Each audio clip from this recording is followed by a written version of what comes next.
There's a lot happening in the garden at the moment. Here are some tips for success.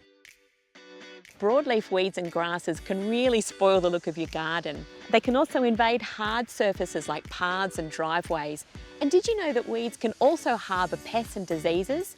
Weeds love autumn's mild conditions, so it's an ideal time to get them under control before they flower, set seed and spread. It's easy to get weeds under control with a few quick sprays of Yates 0 Triple Strike. Lawn care includes nourishing and greening the grass as well as looking after the soil underneath.